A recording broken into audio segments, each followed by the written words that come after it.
नमस्कार, मैं हूं आपके साथ अंकिता। न्यूज रूम 7 में आपका स्वागत है। चलिए रुक करते खबरों की ओर। Madhya Pradesh central bank officer association के उद्घाटनकर्ता संजय खान, महासचिव all India central bank officer association, मुख्य अतिथि पोरवल, महासचिव Madhya Pradesh bank officer association, विशेष अतिथि केंद्रीय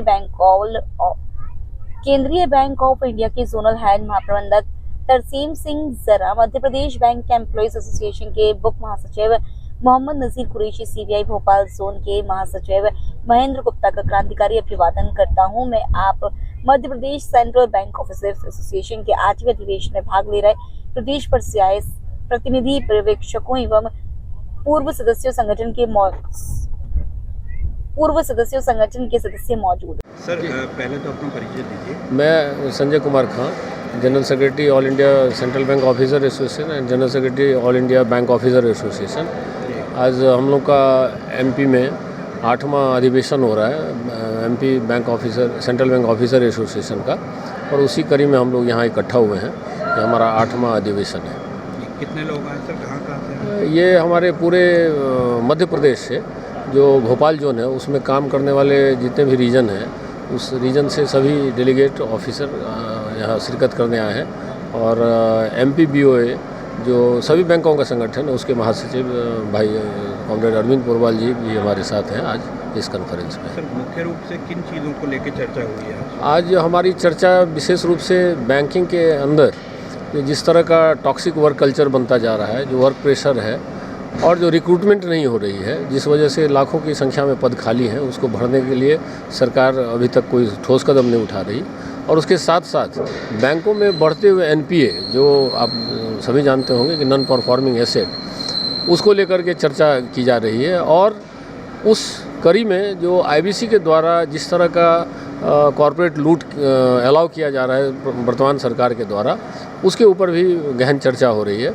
और इन सारे मुद्दों को लेकर के और सेंट्रल बैंक के भीतर जो परेशानियां हैं अधिकारियों को, कर्मचारियों को, उस बिंदु के ऊपर भी, चूँकि रिक्रूटमेंट नहीं हो रहा है तो स्टाफ शॉर्टेज है, ब्रांचेज में, शाखाएं में हम कस्टमर सर्विस नहीं दे पा रहे हैं उस तरह का जितना हमारा, फिर भी हमारा बैंक का रिकॉर्ड अच्छा है। सर्वे जो कस्टमर सेटिस्फेक्शन का सर्वे हुआ है उसमें काफ़ी अच्छा हमारा पोजीशन है इस जोन का।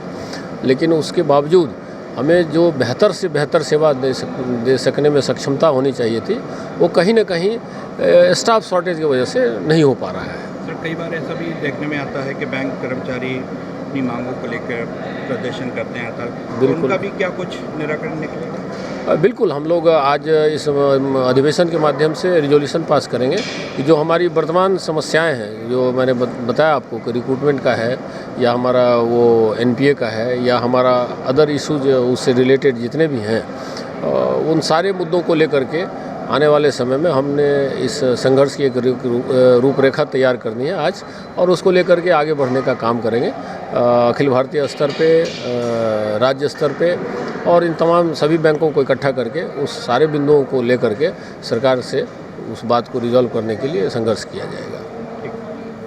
जी सर, पहले तो अपना परिचय दीजिए। जी, मैं अरविंद पोरवाल, महासचिव Madhya Pradesh bank officers association. आज आप लोगों का 8वां अधिवेशन है, क्या कुछ कहिए? आज सेंट्रल बैंक ऑफिसर्स एसोसिएशन का मध्य प्रदेश का 8वां अधिवेशन है, और इसमें तमाम जो हमारे ज्वलंत मुद्दे हैं उस पर चर्चा कर उचित निर्णय लिया जाएगा।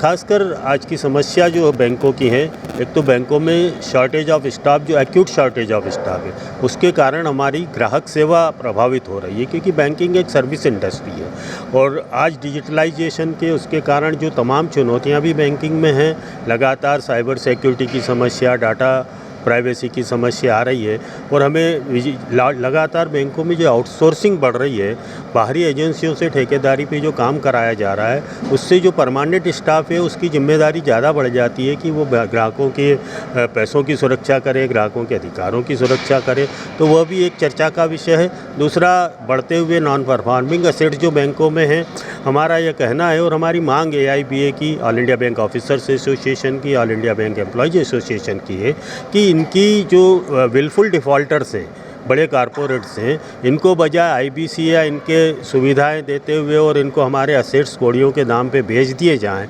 बजाय उसके सरकार को सख्त वसूली कानून लाना चाहिए, जाकि ये जनता के पैसे जो लूटे जा रहे हैं, बैंकों में जो गाढ़ी कमाई जनता की जमा हो रही है और उसे कुछ कारपोरेट्स मिलकर लूट रहे हैं, वह बंद हो और इसके विरुद्ध कड़ी कार्रवाई करनी चाहिए। उसके लिए सरकार को कड़े कानून लाना चाहिए। ठीक है, थैंक यू। हाँ, नाम बताइए। जगदीश प्रसाद दुबे, उपाध्यक्ष Madhya Pradesh bank employees association. आज सेंट्रल बैंक ऑफिसर एसोसिएशन का यहाँ 8वां अधिवेशन हो रहा है। और किसी भी बैंक का कोई अधिवेशन हो, चाहे वो कर्मचारियों का अधिवेशन हो, चाहे वारियों का अधिवेशन हो, हर अधिवेशन में, हर कार्यक्रम में हम लोग चिंतित होते हैं कि जो देश की जनता है, जिनकी जनता का जो धन पैसा जमा है बैंकों में, उस पैसे को सुरक्षित रहे, उस पैसे की लूट ना हो, उस पैसे की सुरक्षा के लिए हम लोग चिंतित होते हैं। हम लोग चिंतित होते हैं देश के बेरोजगार नौजवान, जो पढ़े लिखे नौजवान हैं, उनको परमानेंट नौकरी मिले। हम लोग चिंतित होते हैं देश का जो किसान है, उसको कम दर पे, कम ब्याज पे पैसा मिले। हम लोग चिंतित होते हैं कि जो हमारे दुनिया के मज़दूर हैं, कामगार हैं, उनका स्तर ऊपर उठे, उनकी आय में वृद्धि हो, ताकि वो अपने लेवल को बढ़ा सकें। हम लोग चिंता करते हैं कि भारत का विकास चारों तरफ से हो, और इस विकास में बैंकिंग का बड़ा महत्वपूर्ण है। और सरकार की जो नीति है, वो नीति है कि जो सार्वजनिक क्षेत्र के बैंक हैं, उनको ख़त्म करके निजी क्षेत्र के जो बैंक हैं, उनको बढ़ाने की है। तो हम विरोध करते हैं निजीकरण का, हम समर्थन करते हैं सार्वजनिक बैंकों का। हम समर्थन करते हैं कि जो देश की जनता है, आम आदमी है, उस तक बैंकिंग पहुँचे। आप देखते हैं कि हम लोग, चाहे वो एजुकेशन हो, चाहे वो हरित क्रांति हो, चाहे श्वेत क्रांति हो, चाहे बैंक का उद्योग हो, किसी भी जगत में, किसी भी समय पे बैंक के लोग हमेशा हर आदमी के लिए काम करने के लिए तैयार रहते हैं और मदद करते हैं। उसी की वजह से भारत विकास कर रहा है।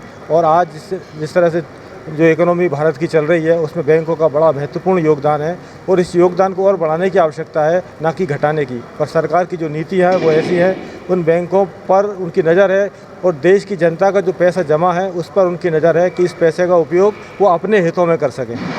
यही बात की हम चिंता कर रहे हैं। फिलहाल इस बुलेटिन में इतना ही। आप बने रहिए न्यूज़ रूम 7 के साथ। नमस्कार।